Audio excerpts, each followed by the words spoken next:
మండవల్లి, కైకలూరు, కలిగిండి, ముదినేపల్లి మండలాల నుంచి వచ్చిన మా ఆడపడుచులకి, మా అన్నదమ్ములకి, జన సైనికులకి, పెద్దలకి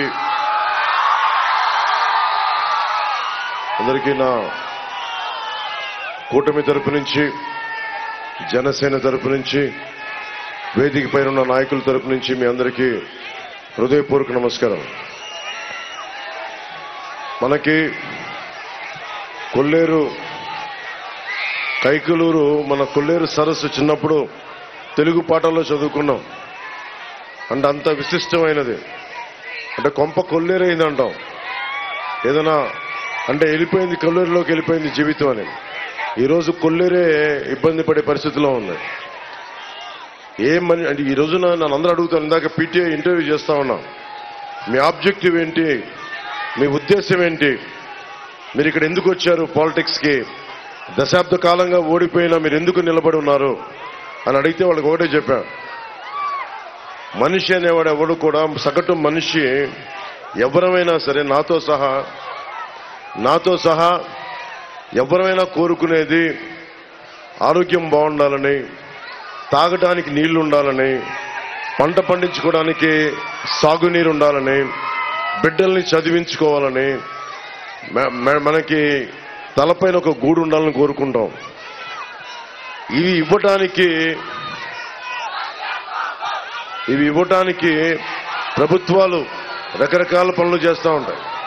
లేదు, మీరు పూలు ఇసురుతుంటే కళ్ళకు తగులుతున్నాయి, అందుకని దయచేసి పూలు ఇసురుతుంది. ఇవి ఆయన పూలు ఇసురుతుందని చెప్పండి. ఆయన పూలు ఇసురుతాయి.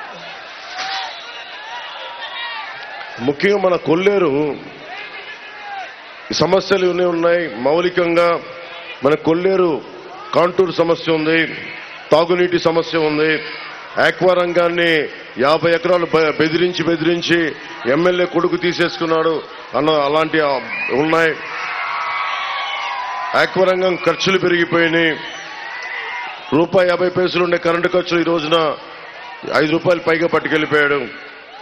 అలాగే డ్రైనేజ్ సమస్య ఉంది. వీటన్నిటికంటే ఇంతమంది యువతున్నారు, ఆడపడుచులున్నారు. అక్కడ కూర్చొని కులం కాని కులం కార్మికులం, భవన నిర్మాణ కార్మికులకి ప్రత్యేక కార్పొరేషన్ కావాలి అన్న కోరికకి అదే ఆ బోర్డు ఎందుకు వచ్చిందంటే, క్లాస్ వార్ అని చెప్పే జగన్ వచ్చి రాగానే మీ భవన నిర్మాణ కార్మికులు, మన భవన నిర్మాణ కార్మికులు పొట్టనే కొట్టాడు. ఎవరైతే కష్టం చేస్తారో, ఎవరైతే ఇలాంటి కట్టడాలకి వాళ్ళ కన్నల్ని కరిగిస్తారో, ప్రతి కట్టడానికి 1% సెస్ కడతాం. ₹1,00,000 ఖర్చు అయితే ₹1,000 సెస్ కడతాం. ఆ సెస్ తీసుకెళ్లి మనం భవన నిర్మాణ సంక్షేమ నిధికి ఇస్తే అవి వాళ్ళు దోచేశారు. ఈరోజు నేను మీకు కూటమి ప్రభుత్వం రాగానే కీలకమైన మన భవిష్యత్తులోకి అవసరమని ముందు చెప్పి తర్వాత మన సమస్యల గురించి మాట్లాడతాం. రాగానే డిఎస్సి నోటిఫికేషన్ ని విడుదల చేస్తాం రాగానే. అలాగే ఫీజు రీఎంబర్స్మెంట్ జరిగేలా చూస్తాం. ప్రతి మహిళలకి 3 గ్యాస్ సిలిండర్లని ఉచితంగా అందజేసే బాధ్యత కూటమి ప్రభుత్వం తీసుకుంటుంది. ప్రతి రైతుకి ₹20,000 వచ్చేలా బాధ్యత వహిస్తాం. ఆ మాట ఇస్తున్నాం. అలాగే సిపిఎస్, ప్రభుత్వ ఉద్యోగులకి సిపిఎస్, దాని మీద చేసి దానికి ఆల్టర్నేటివ్ సిపిఎస్ కానీ, లేదంటే దానికి ఆల్టర్నేటివ్ విధానం కానీ, రిటైర్మెంట్ సంతోషంగా ఇంటికి వెళ్ళాలి తప్ప భయంతో వెళ్ళకూడదు. అందుకని ప్రభుత్వ ఉద్యోగులకి గ్యారంటీ ఇస్తున్నాం.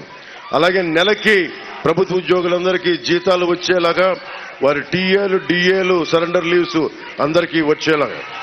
అలాగే ముఖ్యంగా లా అండ్ ఆర్డర్, ఏ రాష్ట్రానికి ఏ నెలకైనా కావాల్సింది సాగునీరు, తాగునీరు, వైద్యం, ఉపాధి, విద్య. అలాగే అన్నిటికీ మించి లా అండ్ ఆర్డర్. మీరు ఎమ్మెల్యే కొడుకుకి ఎందుకు ఇంత భయపడుతున్నారు? మీరు ఎమ్మెల్యే దిగొచ్చాడా? ఎమ్మెల్యే కొడుకు దిగొచ్చాడా? ఎందుకు భయపడాలి మనం? ఎందుకు భయపడాలి? సొంతం ఇది మనకి కైకలూరు వాళ్ళ సొంతమా? ఈ నేలంతా వాళ్ళ సొంతమా? ఆంధ్రప్రదేశ్ జగన్ సొంతమా? ఎందుకు భయపడాలి మనం? నేను వస్తే ఇంతమంది యువత వచ్చారు రోడ్ల మీదకి. నేను అలయన్స్ మన నాయకులందరికీ చెప్పా, కైకలూరు సీటు పాపం కామినేని గారు వచ్చారు, మీరు పోటీ చేయండి కైకలూరుకి, నేను దగ్గరుండి ఎలక్షనీరింగ్ చేసి పెడతానంటే, నేను ఎక్కడ పోటీ చేయాలి పోటీ చేయకూడదని సమస్య కాదు సార్. పరిస్థితులను బట్టి ఆంధ్రప్రదేశ్ బాగున్న తర్వాత అప్పుడు చూద్దాం నా పోటీ గురించి. నా భయం అంతా ఏంటంటే సమాజం భయం గుప్పెట్లో ఉండిపోతా ఉంది. రైతు కూలీ కానీ కౌలు రైతు కష్టాల్లో ఉంటే 3,000 మంది కౌలు రైతులు చచ్చిపోతే నా తరపు నుంచి ప్రతి కౌలు రైతుకి ₹1,00,000 నేను పార్టీ పరుల నుంచి నా నుంచి నేను ఇచ్చాను. రైతాంగానికి నేను ఇచ్చే కమిట్మెంట్ ఇది. అలాగే జల్ జీవన్ పథకం ఉంది, ప్రతి ఇంటికి రక్షిత మంచినీళ్లు. అభివృద్ధి కావాలి, ఆక్వా రంగం బాగుపడాలి, కానీ ప్రాసెస్ లో మొత్తం మళ్ళీ నీళ్లు ఉప్పటైపోయినాయి, క్రిమి సంహారకాలు అయిపోయినాయి మా గ్రౌండ్ వాటర్ అంతా. మరి ఏం చేయాలి అంటే దీనికి కావాల్సిన ప్రాజెక్టులు ఉన్నాయి. ఒక 150 కోట్లు ఖర్చు పెడితే ఆ ప్రాజెక్టులు వచ్చేస్తాయి. జగన్ మీరు ఆలోచించుకొని, మీకు రోడ్లు వేయాల, ఫీజు రీఎంబర్స్మెంట్లు చేయాల, ఆక్వా రంగానికి కావాల్సిన సహాయం చేయాల. పాపం మత్స్యకారులకి ఏదైతే కష్టమో వాళ్ళకి ఏమాత్రం వలలు కానీ ఇలాంటివి కూడా సప్లై చేయాల. కానీ వైసీపీ భవనాల రంగులు మార్చడానికి మటుకు 1,300 కోట్లు, వైసీపీ రంగులు తీసేయడానికి మటుకు 1000 కోట్లు, అడ్వర్టైజ్మెంట్లకి 200 కోట్లు, సాక్షి పేపర్ కొనడానికి 200 కోట్లు మనకి సంవత్సరానికి. అలాగే అడ్వర్టైజ్మెంట్స్ కి 400 కోట్లు. ఇక్కడే మనకు తెలుస్తుంది 3,000 కోట్ల రూపాయలు కేవలం తన సంపాదన పరంగా పెట్టుకున్నాడు. ఇసుకను దోచేశారు. మద్యపానం ఏం చెప్పాడు? మద్యాన్ని నిషేధిస్తామని చెప్పిన వ్యక్తి మొత్తం మద్యాన్ని కూర్చోబెట్టి అమ్మేశాడు, సొంత షాపులా పెట్టుకున్నాడు. పచ్చి అబద్ధాలు కోరు జగన్. ఏదైనా మాట్లాడితే భయపెడతాడు. స్థానిక ఎమ్మెల్యే కావచ్చు, ఎమ్మెల్యే కొడుకు కావచ్చు, ఎమ్మెల్యే తండ్రి కావచ్చు. ఒకటి చెప్తా ఉన్నాను, ఏ ఎమ్మెల్యే అయినా, ఏ వైసీపీ ఎమ్మెల్యే అయినా, ప్రజలకి ఇబ్బంది కలిగించే వైసీపీ ఎమ్మెల్యేలు ఎవరైనా సరే, మీ అందరికీ నేను ఇక్కడి నుంచే బాహటంగా తెలియజేస్తున్నా, మీ అవినీతి కోటల్ని మేము బద్దలు కొడతాం, గుర్తుపెట్టుకోండి. మీరు వైసీపీ అంటే భయపడకండి, యువతకు చెప్తున్నాం. మహిళలకి మీరు భయపడద్దు వైసీపీ అంటే. నన్ను నేను కుదించుకొని ఎక్కడ నెగ్గాలో కాదు, ఎందుకు తగ్గాలో తెలిసి అందుకనే కూటమి పెట్టాం. ఇప్పుడు మన కాంటూర్ సమస్య ఉంది. కాంటూర్ సమస్యని హ్యాండిల్ చేయాలంటే అది రాష్ట్రం గ్రీన్ ట్రిబ్యునల్కి వెళ్తుంది, పర్యావరణ శాఖలకు వెళ్తాయి, అప్పుడు కేంద్రం కావాలి.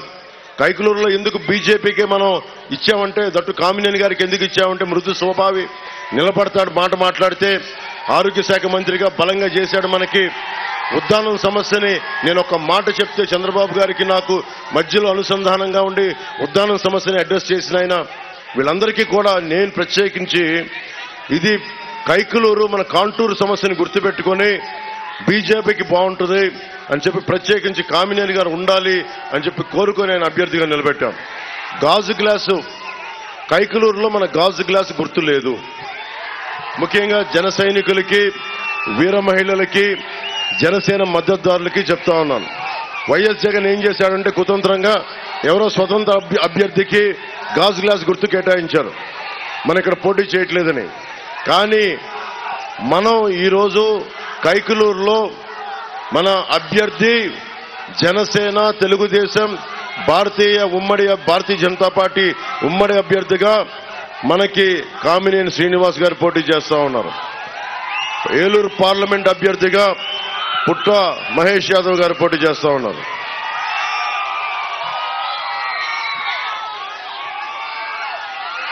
అలాగే ఏ ప్రభుత్వం కూడా, ఇందాక చెప్పాను, వైద్యం జగన్ వచ్చి 7,300 మనకి ఎయిడెడ్ స్కూల్స్ ని, కాలేజెస్ ని మూసేశాడు.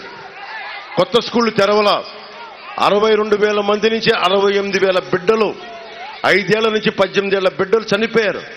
ఒక్కడు మాట్లాడలా. 30,000కి పైగా ఆడబిడ్డలు అదృశ్యమైపోయారు.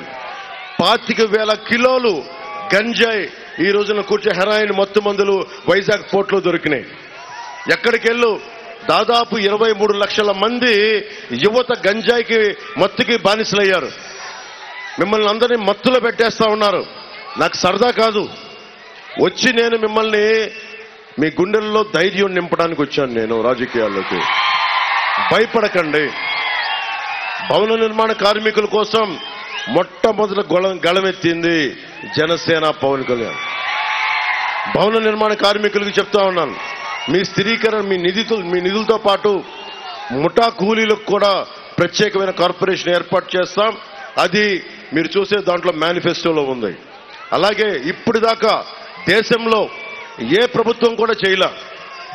25 లక్షల రూపాయలు ఇన్సూరెన్స్, ఏ ఆరోగ్య సమస్య వచ్చినా కుటుంబానికి 25 లక్షల రూపాయలు హెల్త్ ఇన్సూరెన్స్ కూటమి ప్రభుత్వం ఇస్తా ఉంది. ఇది ఇప్పుడు దాకా భారతదేశంలో ఏ ప్రభుత్వం చేయలే. మనకి ఫీజు రీయింబర్స్మెంట్లు కానీ ఏవైనా సరే ఆరోగ్యపరమైన మనకి మంచినీరు కానీ ఇవన్నీ ప్రొవైడ్ చేసి చేయడానికి మేము సంసిద్ధంగా ఉన్నాం. నిర్ణయం మీది, మీరు చాలా జాగ్రత్తగా నిర్ణయం తీసుకోవాలి.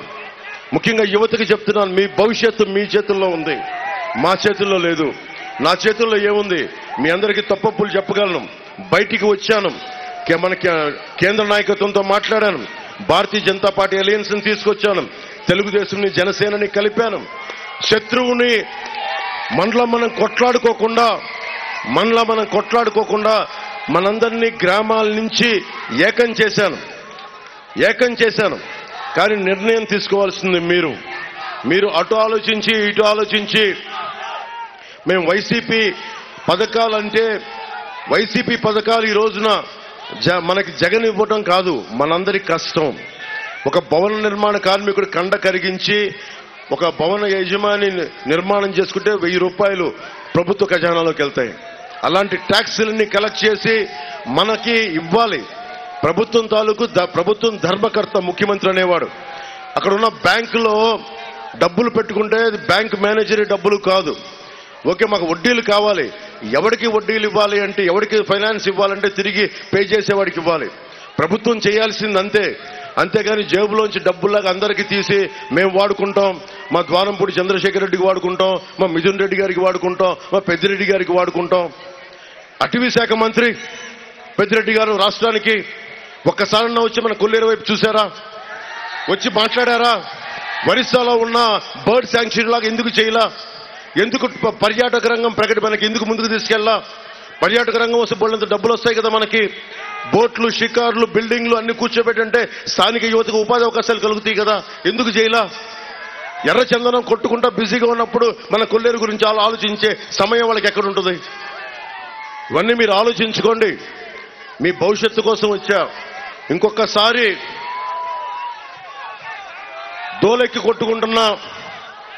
బాగా దోలెక్కి కొట్టుకుంటున్నా దూలం నాగేశ్వరరావు గారు కావాలా? ఏం దౌర్జన్యం చేస్తారా వీళ్ళు? అంత దూరం ఏం చూసుకొని అని మీరు ప్రత్యేకించి పెట్టి పుట్టారా? భయపెట్టేస్తారా? సమాజం మీరు ధైర్యంగా ఉంటేనే సమాజం నిలబడద్ది. ఎరుపు జెండా మీ ఇష్టంతో నా మీద విసిరేయటం కాదు. ఎరుపు జెండా విప్లవానికి సంకేతం. ఎదురు తీసుకెళ్తే గుండె ధైర్యం రావాలి. నా ముందు హుషారుగా మీరు వేస్తే సరిపోదు, నా దృష్టిలో పడితే సరిపోదు. భారతమాత దృష్టిలో పడండి. ఆ ఎలుగెత్తే రెపరెపలాడుతున్న మువ్వెన్నెల జెండా దృష్టిలో పడండి. పవన్ కళ్యాణ్ అనే వ్యక్తి, అతనికి ఒక పరిమితమైన కాలం ఉంటుంది. భగవంతుడిచ్చిన ఆయుస్సు ఉంటుంది, వెళ్ళిపోద్ది. కానీ మీరు నిరంతరం సాగాల్సిన వాళ్ళు. మీరు ఆలోచించుకోండి. భయపడకుండా బతకండి. అదొక్కటే నేను ఇవ్వగలిగేది మీకు. మిగతా సమస్యలన్నీ తీర్చే బాధ్యత కూటమి ప్రభుత్వానికి.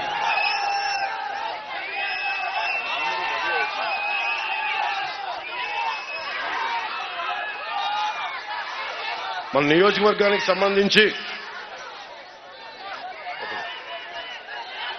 మన కలిదండి మండలంలో కొత్తగా అగ్నిమాపక కేంద్రాన్ని ఏర్పాటు చేయలేదు వీళ్ళు. అది మనం వచ్చి ఏర్పాటు చేద్దాం. ముదినేపల్లి మండలంలో ధాన్యం నిల్వ చేసుకునేందుకు మనకి గోడౌన్స్ అందుబాటులో లేవు, గోడౌన్లు చేద్దాం. అలాగే ముదినేపల్లిలో డిగ్రీ కళాశాల ఏర్పాటు చేయాల్సిన అవసరం ఉంది, అది ముందుకు తీసుకెళ్తాం. కైకలూరు నియోజకవర్గంలో కార్మికులు ఎక్కువ ఉన్నారు, పరిశ్రమలు ఎక్కువ ఉన్నాయి. ఈఎస్ఐ ఆసుపత్రి అవసరం ఉంది. ఈఎస్ఐ ఆసుపత్రిని కావాలి అంటే మన కేంద్ర మంత్రి, మనకి కేంద్రం నుంచి సహాయ సహకారాలు ఉన్న కామినేని గారు గెలిస్తే మన ఈఎస్ఐ ఆసుపత్రిని అక్కడ ఎస్టాబ్లిష్ చేసే బాధ్యత మనం తీసుకుంటాం. కైకలూరులో పార్క్ ఏర్పాటు, పిహెచ్సిలో డయాలసిస్ కేంద్రం ఏర్పాటు, 50 అడుగుల ఆసుపత్రి హామీ నెరవేరలేదు, వాటన్నిటినీ ముందుకు తీసుకెళ్తాం. పేరూరులో పోలరాజు మెయిన్ డ్రైవ్ పై వంతెన కూలి, చిన్నపాటి వంతెన కూలి 3 సంవత్సరాలైనా పట్టించుకోవాలా. చాలా సార్లు మన జన సైనికులు కూడా వంతెనలు కూలిపోతే పోరాటం చేసిన సందర్భాలు ఉన్నాయి, కొడితే ఎదురు తిరిగిన సందర్భాలు ఉన్నాయి. మనం వచ్చి అలాంటి చిన్న చిన్న మౌలిక వసతులు, చిన్నపాటి వంతెనలు, కల్వర్ట్స్ ని అన్ని జాగ్రత్తగా మనం నిర్మించుకునే అవకాశం ఉంది. కైకలూరుని పంచాయతీ నుంచి నేను మనం చెప్పాను వారాహ యాత్రలో కూడా, కైకలూరుని పెడన, బందర్ వీటన్నిటిని కూడా కూర్చోబెట్టి చతుర్ముఖ నగరాలుగా తీర్చిదిద్దాలి. మన పంచాయతీ నుండి దీనిని మున్సిపాలిటీగా మార్చాలి. అవసరమైతే కేంద్ర నాయకత్వానికి చెప్పి, కామినేని గారికి చెప్పి దీన్ని ఒక స్మార్ట్ మున్సిపాలిటీగా చేయాల్సిన అవసరం ఉంది. అలాగే పెద్దలెంక డ్రైవ్ పై గరిసిపూడి వద్ద పాత రెగ్యులేటర్ పాడైపోయింది, కొత్త రెగ్యులేటర్ నిర్మాణం చేస్తామని చెప్పిన మనిషి బెదిరించడం తప్ప ఇప్పుడు దాకా ఏం చేయలేదు. స్థానిక ఎమ్మెల్యే మనం కొత్త రెగ్యులేటర్ని నిర్మాణం చేస్తాం. కొల్లేరుకి గ్రీన్ జోన్ ముప్పు ఉందని చెప్పారు. పోయినసారి కాంటూరులో లేనివి కూడా కొట్టి 10,000 ఎకరాలు కొట్టేశారు బాంబులు పెట్టి. అది ఎలా చేయాలి ఒకసారి కూర్చోబెట్టి దాని మీద పునరాలోచన చేస్తాం. కలిదండిలో రైతులు రైతు బజార్లకు ఇబ్బందులు పడతా ఉన్నారు, రైతు బజార్లు ఏర్పాటు చేస్తాం. పడమటివాలం, పరసవానిపాలెం, ఎస్ఆర్సీ అగ్రహారం, వెంకటాపురం గ్రామాల్లో కూరగాయలు, ఆకుకూరలు పండించే రైతులు వాటిని అమ్ముకోవాలంటే ఇబ్బంది పెడతా ఉన్నారు. దూర ప్రాంతాలకి వెళ్లి అమ్ముకోవాల్సి వస్తుంది కాబట్టి కలిదండిలో రైతు బజార్ని ఏర్పాటు చేస్తాం. ఏలూరు రూరల్ కైకలూరుకి కలిపే బ్రిడ్జి కావాలి. ఆ బ్రిడ్జి కావాలంటే మనకి బలమైన నిధులు ఉండాలి, రాష్ట్ర ప్రభుత్వం సహకారం ఉండాలి. అవసరమైతే కేంద్ర పరిధిలో భూమి ఉంటే దాన్ని కేంద్ర ప్రభుత్వం సహకారం కూడా తీసుకోవాలి. అందుకని వీటన్నిటికి మించి రైట్ ప్రభుత్వం ఉంటే అన్ని సాధించుకోగలమని తెలియజేసుకుంటూ, ఈ రోజున ముఖ్యంగా అక్కడున్న పాత్రికేయ సోదరులకు చెప్తున్నాను, మీకు ప్రెస్ ఫ్రీడమ్ డే ఈ రోజున మీకు శుభాకాంక్షలు తెలియజేస్తా ఉన్నాను. మీడియా వర్గాల వారికి వైసీపీ పాలనలో 112 మంది జర్నలిస్టులపై దాడులు జరిగాయి. జర్నలిస్టులపై 430 కేసులు నమోదు చేశారు. పత్రికల్ని, ఛానల్ని కట్టడి చేసేందుకు జీవో 1 తీసుకొచ్చారు, భయపెట్టారు. అక్రిడిటేషన్ జారీలో దాదాపు మనకి 21,000 మంది జర్నలిస్టులు ఉంటే కేవలం 9,000 మందికే అక్రిడిటేషన్ ఇచ్చారు.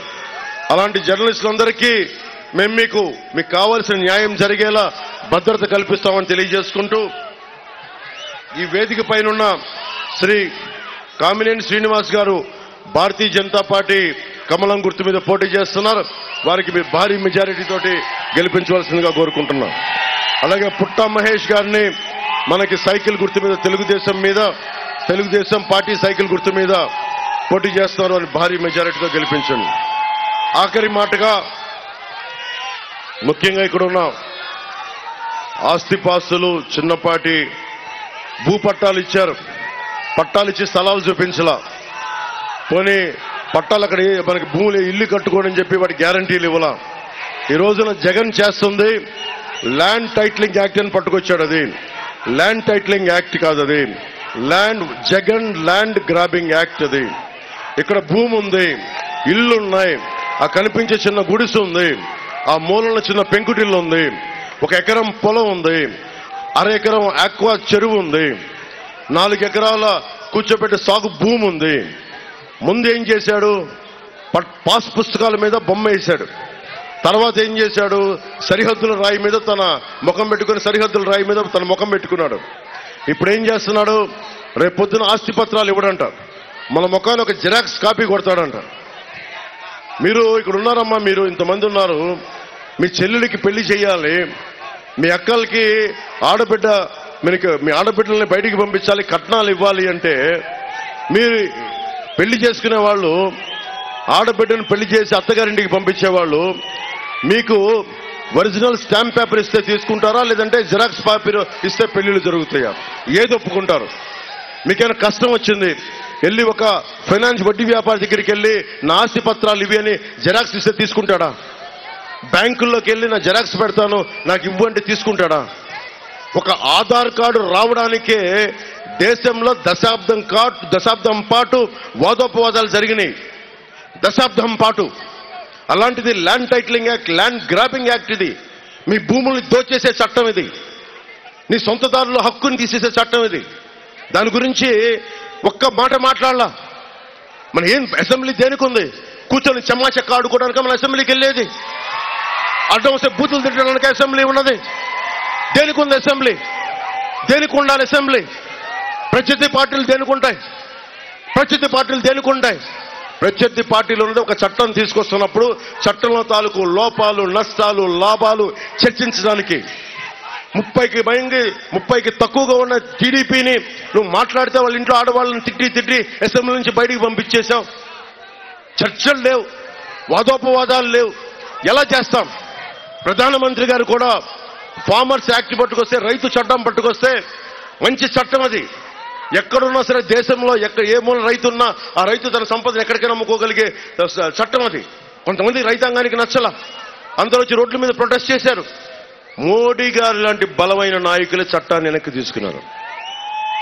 వీళ్ళు మాట్లాడితే భారతీయ జనతా పార్టీ కేంద్రం పంపింది, వాళ్ళ చట్టాన్ని అమలు చేస్తున్నాం అన్నాడు. ఇక్కడున్న ఎమ్మెల్యేకి, వైసీపీ నాయకులకి, వైసీపీ పార్టీకి అడుగుతున్నాం, అది కేంద్రం ముసాయిదా పరిశీలించమనే పంపుతుంది, అమలు చేయమని పంపలా. దీంట్లో కష్టాలేంటి నష్టాలేంటి ఒకసారి ఆలోచించండి అంటే కూర్చోబెట్టి ముందుగా మీరు చెప్పండి. 50 ఎకరాలు వాళ్ళ ఎమ్మెల్యే కొడుకు దోచేశాడు. ఒరిజినల్ పత్రాలు పెట్టుకొని 50 ఎకరాలు దోచేశాడు, భయపెట్టి బద్దలు కొట్టేస్తామని. రేపు పొద్దున వాళ్ళ వచ్చి మీ ఆస్తి మాకు కావాలి అంటే ఏం కూర్చొని మనం అంటే వెళ్ళంటే మన ఆస్తి అంట వెళ్ళి కొత్త చట్టం ప్రకారం మన దగ్గర ఉన్నటువంటి ఆస్తి గవర్నమెంట్ రెవెన్యూ ఆఫీసులో ఉంటుందంట. రెవెన్యూ ఆఫీసులో కూడా ఎంఆర్ఓ దాని గురించి పై అధికారం వాడి దగ్గర ఉంటుందంట.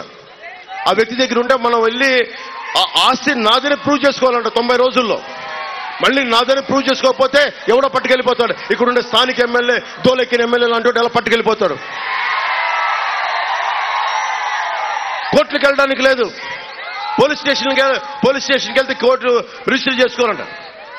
పోలీస్ స్టేషన్కి వెళ్ళడానికి లేదు, కోర్టులకు వెళ్ళడానికి లేదు. కోర్టుకు వెళ్తే హైకోర్టుకి వెళ్ళాలంట. అరే 2 ఎకరాలు ఉన్న భూమి, ఎకరం ఉన్న భూమి, ఒక 100 గజాలున్న ఒక ఇల్లు ఓనరు హైకోర్టుకి వెళ్తాడు. మనకి కర్నూలులోనో లేదంటే అమరావతిలోనో హైకోర్టుకి వెళ్ళగలడా?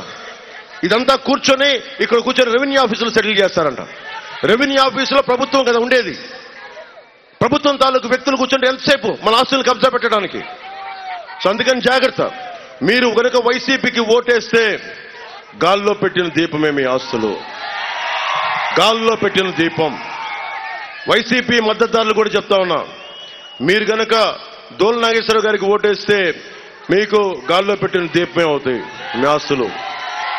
తర్వాత నేను ముందే చెప్పా, వీళ్ళు వస్తే దోచేస్తారు, భయపెడతారు, లా అండ్ ఆర్డర్ ఉంటుంది. ఇదే కైకలూరులో 2019లో చెప్పాను, అడ్డగోలుగా దోచేస్తారు. నా మాట ఎవరు వినలా. ఈరోజు మళ్ళీ చెప్తున్నా, ఇది కాదు అది కాదు అని చెప్పి కథలు కాకుండా మన భవిష్యత్తుకి పవన్ కళ్యాణ్ అనే వ్యక్తి వచ్చి కూటమి అందరినీ కలిపాడు, పార్టీలను కలిపాడు. తగ్గి మరి బైబిల్లో సూక్తి చెప్తారు కదా, తనను తను తగ్గించుకున్నవాడు హెచ్చింపబడునని. బైబిల్ సూక్తి అదే కదా.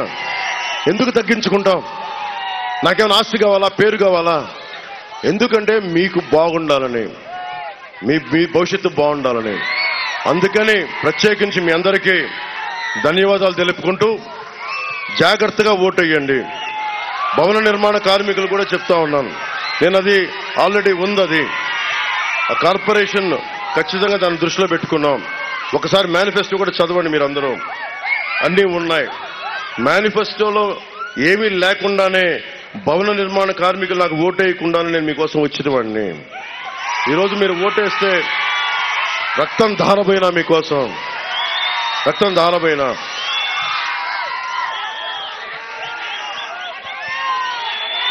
జనసేన అధ్యక్షులు శ్రీ బండ్రెడ్డి రామకృష్ణ గారికి,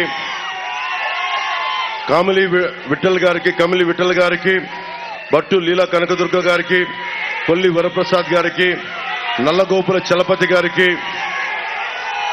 వి నరసింహారావు గారికి, యేసురాజు గారికి, విక్రమ్ కిషోర్ గారికి, విష్ణు గారికి, తోటా లక్ష్మి గారికి, మందాలపు రవి గారికి నా హృదయపూర్వక ధన్యవాదాలు. ఇంత మండుటెండలో కూడా మీరు వచ్చి మీ విలువైన సమయాన్ని కేటాయించినందుకు, నన్ను విన్నందుకు, మీ భవిష్యత్తు కోసం నా మాట విన్నందుకు నా హృదయపూర్వక నమస్కారాలు. ఈరోజు పుట్టా మహేష్ యాదవ్ గారు తెలుగుదేశం పార్టీ సైకిల్ గుర్తుకు ఓటేయమని అడుగుతా ఉన్నాను. కమలం గుర్తుకు మీద కామినేని శ్రీనివాస్ గారికి ఓటేయమని అడుగుతున్నా. నేను ఈరోజు ఓటేయమని అడుగుతున్నా. నేను పిఠాపురం నుంచి పోటీ చేస్తున్నా.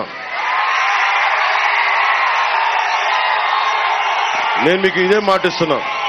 నేను పని చేస్తా, పని చేయిస్తా, బలంగా పని చేస్తాను. ఎంత పెద్ద మనసు అంటే పుట్టా మహేష్ యాదవ్ గారిది. పోలవరం నిర్వాసితుల కోసం మనం 33,000 కోట్లు అవసరం అవుద్ది, ఎక్కడో చోట మొదలు పెట్టాలి అని నిర్వాసితుల నిధి కొత్త ప్రభుత్వం స్టార్ట్ చేస్తే నేను ₹1 కోటి ఇస్తాను అనగానే ఎంత పెద్ద మనసు అంటే, ఎంత పెద్ద హృదయం అంటే, ఎంత పెద్ద గుండె అంటే ఏంది. నేను కూడా ₹1 కోటి ఇస్తున్నాను మనకి నిర్వాసితుల నిధికం, పోలవరం నిర్వాసితుల నిధికం. అలాంటి వ్యక్తిత్వం ఉన్నవాడు మన ఎంపీ. అందుకని మీ అందరూ మనస్ఫూర్తిగా, మీకు కూటమి ఉన్నది మీకోసం, మీ భవిష్యత్తు కోసం. అందుకని ధైర్యంగా వచ్చి ఓటేయండి.